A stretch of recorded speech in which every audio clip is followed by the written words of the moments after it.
नेपाल एक बार फिर जल रहा है। इस बार नेपाल की सड़क पर एक तरफ जेनजी समर्थक खड़े हैं तो दूसरी तरफ पूर्व पीएम केपी ओली के समर्थक मौजूद हैं। नेपाल में अगले साल मार्च में आम चुनाव होने हैं, लेकिन उससे पहले ही देश एक नई सिविल वॉर की तरफ बढ़ रहा है। करीब 2.5 महीने बाद भी जेनजी के सवाल वहीं के वहीं हैं और बवाल भी वैसा ही। लेकिन 70 दिन बाद भी नेपाल में ऐसा क्या हुआ कि जेनजी फिर सड़क पर तोड़फोड़ और आगजनी पर उतारू हो गई? देखिए इस रिपोर्ट में।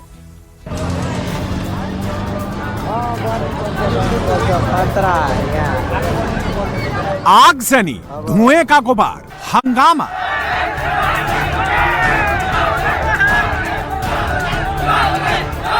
और सैकड़ों की भीड़ पुलिस वालों पर टूट पड़ी है। भीड़ पुलिस वालों को दौड़ा रही है।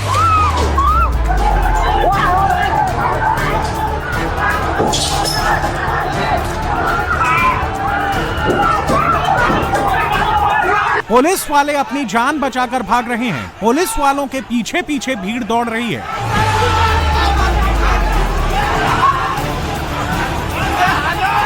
भीड़ पुलिस पर दनादन पत्थरों से वार कर रही है। डंडों से दनादन प्रहार कर रही है।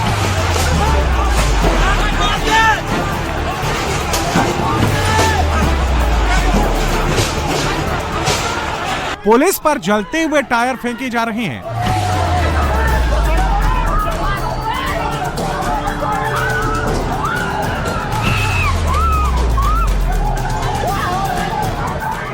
जबरदस्त पथराव हो रहा है। सड़क पत्थरों से पट गई है।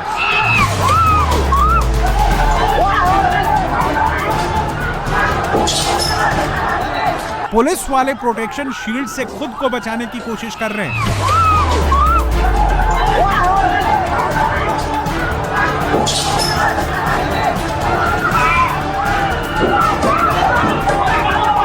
लेकिन भीड़ जबरदस्त गुस्से में है।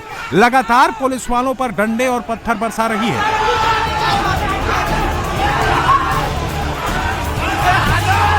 आंदोलनकारी आगजनी कर रहे हैं। पुलिस पोस्ट को जला रहे हैं। सड़क पर पूरी की पूरी पोस्ट को घसीट रहे हैं।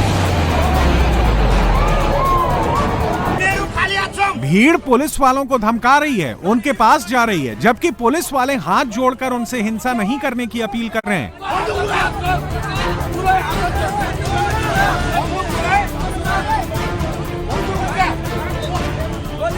लेकिन भीड़ का गुस्सा शांत होने की बजाय बढ़ता ही जा रहा है।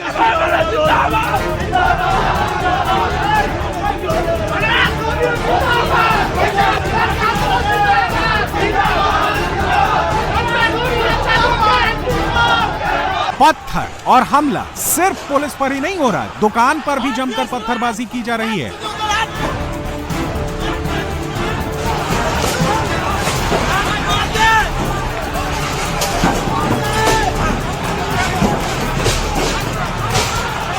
जबरदस्त हंगामा मचा है। केपी ओली और प्रचंड के खिलाफ नारेबाजी की जा रही है।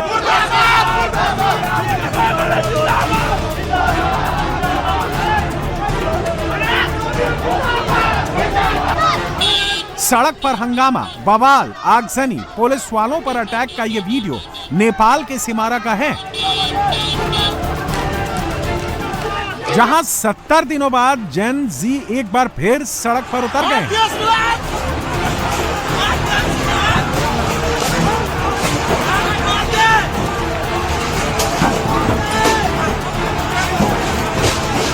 नेपाल के सेमरा में जेनजी और सीपीएन यूएमएल के समर्थकों के बीच झड़प की शुरुआत इसी जगह से हुई।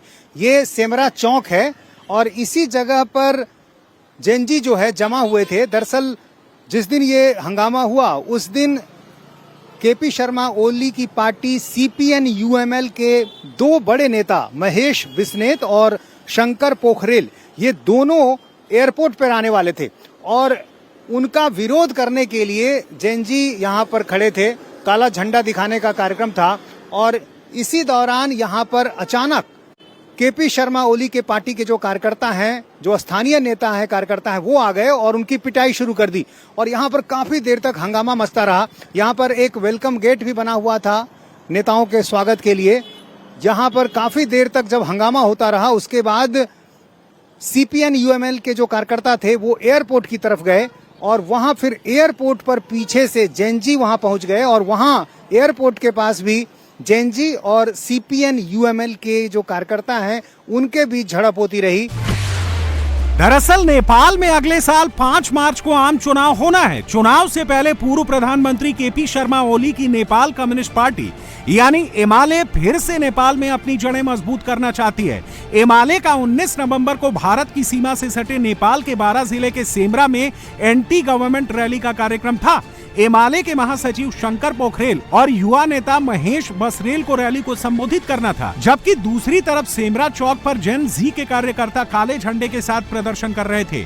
इसी बीच एमाले के कार्यकर्ता पहुंचे और जेन जी प्रोटेस्ट में शामिल युवाओं की पिटाई कर दी। बताया जा रहा है कि इस दौरान जेन जी के प्रदर्शनकारी को केपी ओली की पार्टी के कार्यकर्ताओं ने जमकर पीटा।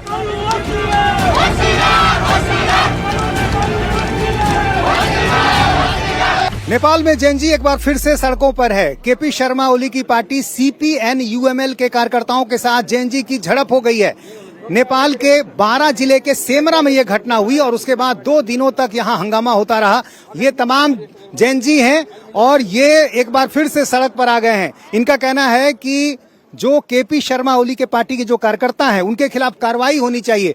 क्या नाम है आपका? मेरा नाम रोमिन ओली है। अच्छा बताइए कि अभी तो 2 ही महीने हुए, पूरी दुनिया ने तस्वीर देखी कि नेपाल में कितना हंगामा हुआ। एक बार फिर से क्या नाराजगी की वजह क्या हुई, क्या हुआ ऐसा कि यहाँ हंगामा मच गया? ये हंगामा उतनी ज्यादा सी बात तो नहीं थी, लेकिन क्या हो गया कि जिस काम हुआ वो बहुत बेरहमी से होगा। ये क्यों हुआ है? केपी ओली के विरोध में ये सब रैली नहीं हुआ है। वास्तव में क्या हुआ कि उन एमएलए के कुछ कार्यकर्ताओं ने जो जेनजी युवा को लेके हाथ छोड़ दिए। सिर्फ विरोध प्रदर्शन का कार्यक्रम था। आप लोग का विरोध प्रदर्शन किस लिए था? ये देश के लिए सरकार के विरुद्ध में सरकार ने जो अभी 2 महीने तब भी कुछ ये आंदोलनकारियों के मांग खास पूरा नहीं हुआ है और जो अब भी वो केपी ओली जैसे, महेश बसनेत जैसे लोग और किशन श्रेष्ठ जैसे लोग चुन चुन के कहते हैं, ये सब दादागिरी के विरोध में ये सब रैली निकला था, निकलने वाला था, निकला भी नहीं था। सिर्फ 10-15 लोग जमा हुआ रहा था। क्या हो गया है कि जो पार्टी वाले जो उड़ादच्छे होते हैं और जो पार्टी वाले 2-4 और पार्टी के कार्यकर्ता जो बोलते हैं दबंग आदमी, जैसे साउथ इंडियन मूवी में होता है ना, वैसे साउथ इंडियन मूवी जैसे जो इधर राजनीति करने के प्रयास हुआ, उसके विरुद्ध में युवा और के झड़प हो गई आप दोनों के बीच में? नहीं, झड़प नहीं हुआ, आक्रमण किए उन लोगों ने आक्रमण किया। हाँ। इसके बाद जेन जी के नेताओं ने एमाले नेताओं के खिलाफ केस दर्ज कराया, लेकिन जब कोई एक्शन नहीं हुआ तो जेन जी का गुस्सा भड़क गया। एक बार फिर वो सड़कों पर आ गए।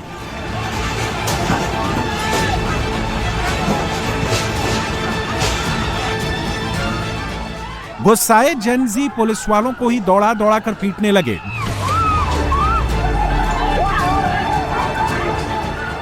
डंडे से हमला करने लगे। बवाल बढ़ता देख प्रशासन ने 12 जिले में कर्फ्यू लगा दिया, लेकिन गुस्साई भीड़ और उग्र हो गई। कर्फ्यू की परवाह किए बिना सड़कों पर उतर आई कम्युनिस्ट पार्टी के नेताओं के खिलाफ नारेबाजी करने लगी।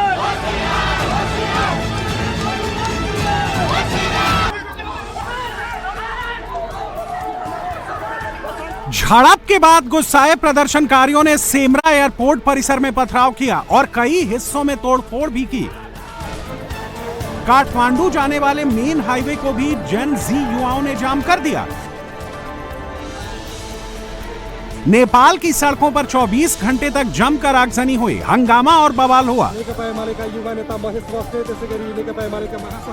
सेमरा चौक पर केपी शर्मा ओली के पार्टी के कार्यकर्ताओं और जेएनजी के बीच जब मारपीट की घटना हुई, उसके बाद केपी शर्मा ओली के जो कार्यकर्ता समर्थक थे वो यहां पर आए। सेमरा एयरपोर्ट ये एक डोमेस्टिक एयरपोर्ट है नेपाल का और यहां पर चूंकि केपी शर्मा ओली के पार्टी के 2 बड़े नेता महेश बसनेत और शंकर पोखरेल ये दोनों यहां पर आने वाले थे और इसलिए यहां पर कार्यकर्ता आ गए और पीछे पीछे जेएनजी भी यहां पर पहुंच गए। चूंकि थोड़ी देर पहले ही दोनों के बीच काफी हिंसक झड़प हुई थी और ऐसी स्थिति में यहां एयरपोर्ट के पास भी काफी देर तक हंगामा होता रहा। और यहां पर आप देखिए गेट पर अभी आपको वो निशान नजर भी आएगा। यहां पर जो स्थिति बनी, यहाँ पर एक दूसरे पर जिस तरह से पथराव हुआ, आगजनी हुई, उसके बाद यहाँ देखिए एयरपोर्ट पर वो तस्वीरें नजर आ रही हैं। बाद में किसी तरह पुलिस ने स्थिति को यहाँ संभाला, लेकिन 2 बड़े नेता केपी शर्मा ओली की पार्टी के जो आने वाले थे वो यहां नहीं पहुंचे, उनको रोक दिया गया क्योंकि उनके यहां आने से स्थिति और बिगड़ सकती थी। दरअसल नेपाल में 4 सितंबर को हुए जेन जी आंदोलन के बाद ओली सरकार सत्ता से बाहर हो गई थी। इसके बाद जेन जी समर्थकों ने 12 सितंबर को सुशीला कार्की को अंतरिम प्रधानमंत्री बनाया और सुशीला कार्की के नेतृत्व में अगले 5 मार्च को नेपाल में चुनाव होने हैं। चुनाव से पहले एक बार फिर केपी ओली की पार्टी एमाले एक्टिव हो गई है, जेन जी जैसे आंदोलन से निपटने की रणनीति बना रही है। दरअसल केपी शर्मा ओली की पार्टी एमाले ने सितंबर में हुए जेन जी विरोध प्रदर्शन के बाद अपने बड़े नेताओं की सुरक्षा के लिए नेशनल वॉलंटियर फोर्स बनाई है और इसका अध्यक्ष पुष्पराज श्रेष्ठ को बनाया गया है, जिन पर 7 आपराधिक केस दर्ज हैं। इसी फोर्स के लोग अपने बड़े नेताओं की सुरक्षा करेंगे और इसमें बड़े स्तर पर युवाओं को भी शामिल किया गया। सेमरा चौक पर जेन जी कार्यकर्ताओं की पिटाई भी इसी ग्रुप ने की और अब सरकार पर दबाव बनाने के लिए नेपाल की सड़कों पर एमाले की नेशनल वॉलंटियर फोर्स उतर आई। शहर शहर रैली निकाली जा रही है। एमाले नेताओं की गिरफ्तारी और उनके खिलाफ हो रहे एक्शन का विरोध शुरू हो गया है। वहीं दूसरी तरफ सेमर में जेन जी नेता भड़के हुए हैं। एमाले कार्यकर्ताओं पर एक्शन की मांग को लेकर अड़े हुए हैं। एक्शन नहीं होने पर फिर से आंदोलन की धमकी दे रहे हैं।